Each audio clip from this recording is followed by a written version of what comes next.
So ಪರಿಸ್ಥಿತಿ ಅಂತೂ ದಿನದಿಂದ ದಿನಕ್ಕೆ ವಿಕೋಪಕ್ಕೆ ಹೋಗ್ತಾನೆ ಇದೆ. ಶಾಂತಿ ಸ್ಥಾಪಿಸುವ ಯಾವ ಪ್ರಯತ್ನಗಳೂ ಆಗ್ತಾ ಇಲ್ಲ. ಎರಡೂ ದೇಶಗಳಿಂದ ಇರಾನ್ ಅಮೆರಿಕದ ಮಧ್ಯೆ ಮತ್ತಷ್ಟು ಉದ್ವಿಗ್ನತೆ ಜಾಸ್ತಿ ಆಗ್ತಾ ಇದೆ. ಈಗ ಸದ್ಯಕ್ಕೆ ಅಮೆರಿಕದ ಮಿಲಿಟರಿ ಹಡಗುಗಳ ಮೇಲೆ ಇರಾನ್ ದಾಳಿ ಮಾಡಿರ್ತಕ್ಕಂಥದ್ದು. ಯಾಕೆಂದರೆ ಹೊರ್ಮುಜ್ ಜಲಸಂಧಿಯಲ್ಲಿ ಇರಾನ್ ಇದೆ. ಸೊ ಹಾಗಾಗಿ ಅವರೇನು ಮಾಡ್ತಾ ಇದ್ದಾರೆ, ಅಮೆರಿಕ ಮಿಲಿಟರಿ ಹಡಗುಗಳ ಮೇಲೆ ದಾಳಿ ಮಾಡ್ತಾ ಇದ್ದಾರೆ. ಡ್ರೋನ್ಗಳ ಮೂಲಕ ದಾಳಿ ಮಾಡಿದೆ ಇರಾನ್ ಪಡೆ. ಒಮನ್ ಕೊಲ್ಲಿಯಲ್ಲಿ ಗುರಿಯಾಗಿಸ್ಕೊಂಡು ಡ್ರೋನ್ ದಾಳಿ, ಅಂದರೆ ಹಡಗುಗಳ ಮೇಲೇ ದಾಳಿ ಮಾಡ್ತಾ ಇದೆ ಇರಾನ್ ಅಮೆರಿಕದ ಹಡಗುಗಳ ಮೇಲೆ. ಸೊ ಇದು ಕದನ ವಿರಾಮ ಅಂತ ಹೆಂಗೆ ಹೇಳಕ್ಕೆ ಸಾಧ್ಯ ಇದನ್ನು? ಈ ಬಗ್ಗೆ ಮತ್ತಷ್ಟು ಮಾಹಿತಿ ನನ್ನ ಕೊಲೀಗ್ ಶಬೀರ್ ಅವರಿಂದ ಪಡ್ಕೊಳ್ಳೋಣ. ಶಬೀರ್, ಅಮೆರಿಕದವರು ಇರಾನ್ ಹಡಗನ್ನು ವಶಕ್ಕೆ ಪಡೆಯೋದು, ಇರಾನ್ನವರು ಅಮೆರಿಕ ಹಡಗಿನ ಮೇಲೆ ದಾಳಿ ಮಾಡೋದು, ಇದನ್ನು ಕದನ ವಿರಾಮ ಅಂತ ಕರೆಯೋಕ್ಕಾಗುತ್ತಾ ಶಬೀರ್?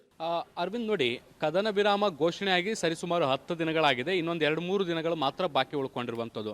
ಕಳೆದ 8-10 ದಿನಗಳಿಂದ ಎರಡೂ ದೇಶಗಳು ಕೂಡ ಬಹುತೇಕ ಸುಮ್ಮನಿದ್ವು. ಬೇರೆ ದೊಡ್ಡ ಪ್ರಮಾಣದ ಆಕ್ಟಿವಿಟೀಸ್ಗಳು ಕೂಡ ನಡೆದಿರಲಿಲ್ಲ. ಆದರೆ ಕಡೆಯ 2-3 ದಿನದಲ್ಲಿ ಕದನ ವಿರಾಮವನ್ನು ಉಲ್ಲಂಘಿಸುವಂಥ ಕೆಲಸಗಳು ಎರಡೂ ಕಡೆಯಿಂದಲೂ ಕೂಡ ಆಗ್ತಾ ಇರುವಂಥದ್ದು.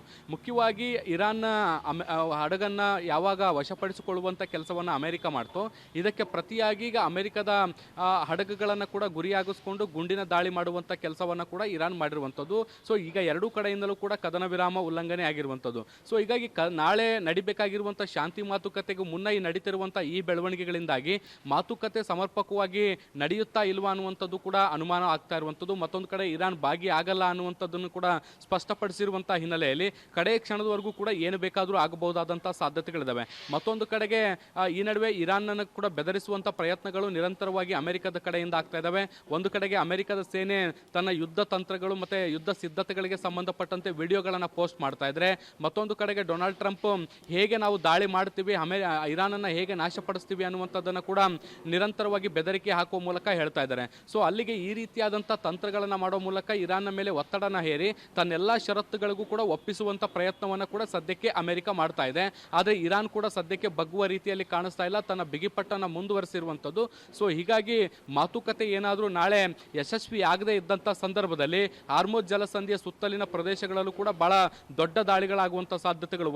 ಇಷ್ಟು ದಿನ ನೋಡಿ, ಇರಾನ್ ಮಧ್ಯಪ್ರಾಚ್ಯದ ಗಲ್ಫ್ ದೇಶಗಳ ಮೇಲೆ ದಾಳಿಯನ್ನ ಮಾಡೋ ಮೂಲಕ ಅಮೆರಿಕದ ವಿರುದ್ಧ ಪ್ರತೀಕಾರವನ್ನು ತೀರಿಸಿಕೊಳ್ಳುವಂಥ ಕೆಲಸಗಳಾಗ್ತಾ ಇತ್ತು. ಆದರೆ ಈಗ ಯುದ್ಧ ಅನ್ನುವಂಥದ್ದು ನಡೆಯುವಂಥದ್ದು ಹಾರ್ಮುಜ್ ಜಲಸಂಧಿಯಲ್ಲಿ. ಹಾರ್ಮುಜ್ ಜಲಸಂಧಿಯ ಸುತ್ತಮುತ್ತಲಿರುವಂತಹ ಪ್ರದೇಶದಲ್ಲಿರುವಂತಹ ಅಮೆರಿಕದ ನೌಕಾಸೇನೆಯ ಹಡಗುಗಳನ್ನು ಗುರಿಯಾಗಿಸ್ಕೊಂಡು ಇರಾನ್ ದಾಳಿ ಮಾಡ್ಬೋದು, ಇರಾನ್ನ ಬಂದರುಗಳ ಮೇಲೆ ಅಮೆರಿಕ ದಾಳಿ ಮಾಡಬಹುದಾದಂಥ ಸಾಧ್ಯತೆಗಳಿದ್ದಾವೆ.